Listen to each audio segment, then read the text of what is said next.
Hello friends, welcome back to my channel. आज की कहानी दो दोस्तों के बारे में है जिनका नाम है जेनिफर और अनीता। इस मूवी की शुरुआत होती है और हम अनीता को देखते हैं जो एक मेंटल हॉस्पिटल में होती है।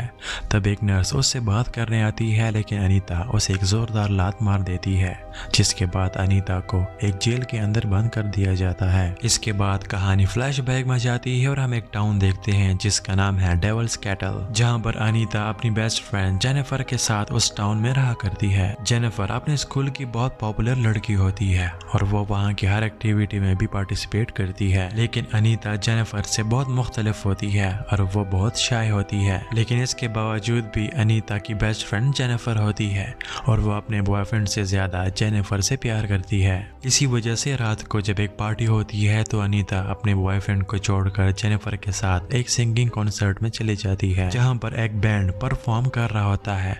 वहाँ पर जेनिफर की मुलाकात एक लड़के से होती है जिसका नाम है निकोलाई। जेनिफर को वो लड़का बहुत पसंद आता है, इसलिए वो उससे बात करती है और उसके लिए ड्रिंक लाती है। और जब जेनिफर उसके लिए ड्रिंक ला रही होती है तब निकोलाई अपने दोस्त से जेनिफर के बारे में कुछ बात कर रहा होता है, जिसे अनीता सुन लेती है। इस वजह से अनीता जेनिफर को उस लड़के से बात करने से मना करती है, लेकिन जेनिफर उसकी बात नहीं सुनती। वो दोनों आपस में ये बातें कर रहे होते हैं, लेकिन अचानक वहाँ पे आग लग जाती है, जिससे जेनिफर और अनीता उस जगह से बाहर निकल आते हैं और वो देखते हैं कि वो पूरी जगह जलकर राख हो जाती है। वहाँ पर निकोलाई भी आ जाता है और वो जेनिफर से उसके साथ चलने का कहता है और जेनिफर भी मान जाती है। अनीता फिर से उसे जाने से मना करती है, लेकिन जेनिफर उसकी बात नहीं सुनती और निकोलाई और उसके दोस्तों के साथ चली जाती है। जिसके बाद अनीता अपने घर आती है और अपने बॉयफ्रेंड को कॉल करके बताती है कि वो जेनिफर के बारे में काफी वरिड है और इससे पहले कि वो लड़के जेनिफर को कोई नुकसान पहुंचाए हमें उनको ढूंढना होगा। इसी दौरान अनीता के घर का डोर बेल बजता है और जब अनीता उसे देखने बाहर आती है तो वहाँ पर कोई नहीं होता। वो घर के अंदर आती है और ऊपर जाने लगती है, लेकिन उसे वहाँ पर कुछ आवाजें सुनाई देने लगती हैं। अचानक उसके सामने जेनिफर आ जाती है, जिसके चेहरे और मुंह पे खून लगा होता है। जिसके बाद वो फ्रिज खोलती है और काफी सारा खाना खा लेती है। जिसके बाद वो अनीता को काफी अजीब तरीके से घूरती है और उसे डरा धमका कर वहाँ से चली जाती है। अनीता जेनिफर को इस हालत में देखकर काफी डर जाती है, लेकिन वो समझ नहीं पाती कि उसके साथ क्या हुआ है। अगली सुबह स्कूल में अनीता कल रात और जेनिफर के बारे में सोचकर परेशान हो रही होती है, लेकिन अचानक उसके सामने जेनिफर आ जाती है जो बिल्कुल नॉर्मल और सही सलामत होती है। जेनिफर को फिर से देखकर अनीता काफी हैरान रह जाती है और वो महसूस करती है कि जेनिफर पहले से कुछ ज्यादा ही एनर्जेटिक है और न ही उसे कल रात के बारे में कुछ याद होता है और न ही वो उसके बारे में बात करना चाहती है। तभी उनका प्रोफेसर आता है और उनकी क्लास शुरू हो जाती है। प्रोफेसर भी कल रात वाले हादसे के बारे में बात करता है और मरने वालों के बारे में अफसोस करता है, लेकिन जेनिफर को इस बात की कोई परवाह नहीं होती और वो अपने टीचर का मजाक उड़ाती है। अनीता अपने दोस्त के इस बदले हुए बिहेवियर से बहुत परेशान होकर अपने बॉयफ्रेंड से इसके बारे में बात करती है, क्योंकि जेनिफर ऐसी लड़की नहीं होती और सिर्फ एक रात से उसके बिहेवियर में इतने चेंजेस देखकर उसके माइंड में बहुत सवालात उठ रहे होते हैं। इसके साथ साथ हम जेनिफर को देखते हैं जो अपने स्कूल फुटबॉल टीम के कैप्टन के पास आती है, क्योंकि कल रात उस हादसे में उसके काफी सारे दोस्त मर गए थे। वो लड़का बहुत उदास होता है। जेनिफर उसके साथ बहुत अच्छे तरीके से बात करके उसे अपने साथ जंगल ले जाती है और जब वो दोनों जंगल जाते हैं तो जेनिफर उसे सीड्यूस करने की कोशिश करती है और तभी वहाँ पर काफी सारे जानवर और परिंदे आ जाते हैं। अचानक से जेनिफर बदलने लगती है, उसके दांत नुकीले होकर बड़े हो जाते हैं।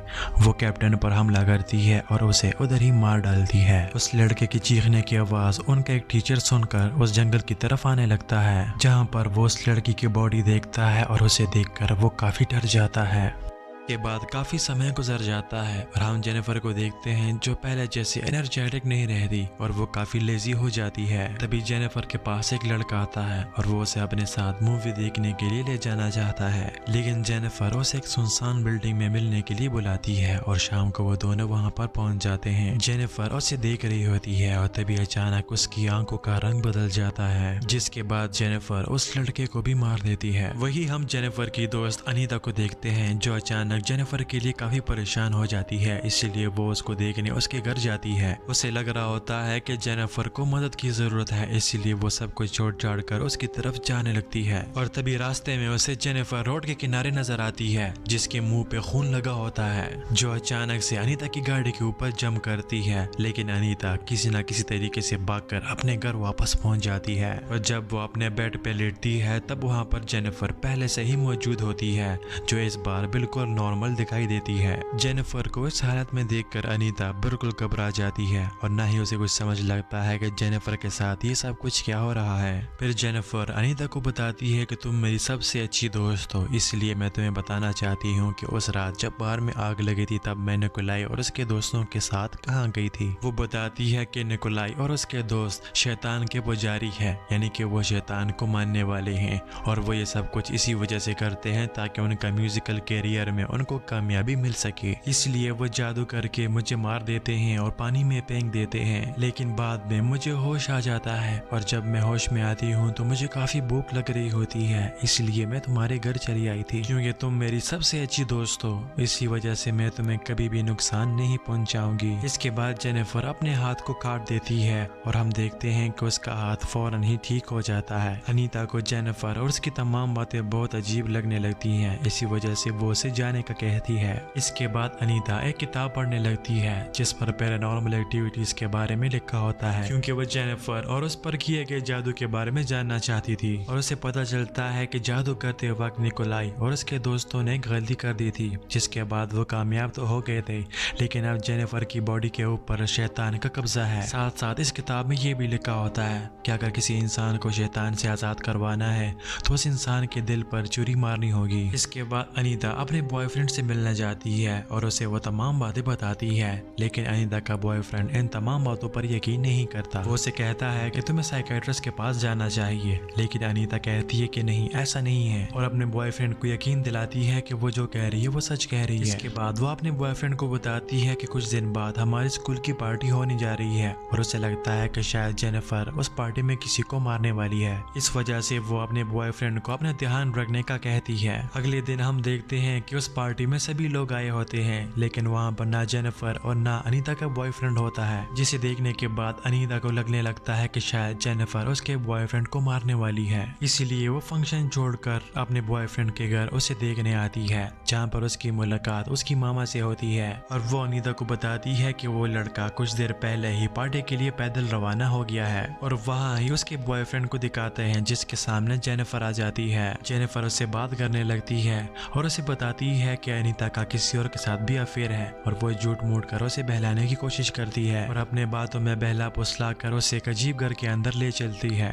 और इस बार भी वो अनीता के बॉयफ्रेंड को सेड्यूस करने की कोशिश करती है, लेकिन वो उसकी बातों में नहीं आता और उसे मना कर देता है और वो कहता है कि मैं अनीता से प्यार करता हूँ और मैं उसे धोखा नहीं दे सकता। ये सुनने के बाद जेनिफर को बहुत गुस्सा आता है और वो उसे एक पूल के अंदर फेंक देती है और उसे मार डालने की कोशिश करती है। वहाँ पर अनीता भी आ जाती है और वो देखती है कि जेनिफर उसके बॉयफ्रेंड को मार रही है, इसीलिए वो अपने बॉयफ्रेंड को बचाने के लिए पानी में कूद जाती है, जिसके बाद वो जेनिफर की आंखों पे एक स्प्रे कर देती है। लेकिन जेनिफर को बहुत गुस्सा आ जाता है और वो अनीता से कहती है कि वो सिर्फ लड़कों का नहीं बल्कि वो लड़कियों को भी मार सकती है। के बाद वो अपनी जादुई शक्ति से हवा में उड़ने लगती है। वो आगे बढ़ती है और अनीता को मारने की कोशिश करती है, लेकिन अनीता का बॉयफ्रेंड एक लोहे का रॉड जेनिफर के अंदर घुसा देता है, जिससे वो बहुत बुरी तरह से जख्मी हो जाती है। जेनिफर का काफी सारा खून बह जाता है और वो बहुत कमजोर हो जाती है, जिसके बाद जेनिफर वहां से चली जाती है और अनीता के सामने उसका बॉयफ्रेंड होता है जो काफी जख्मी होता है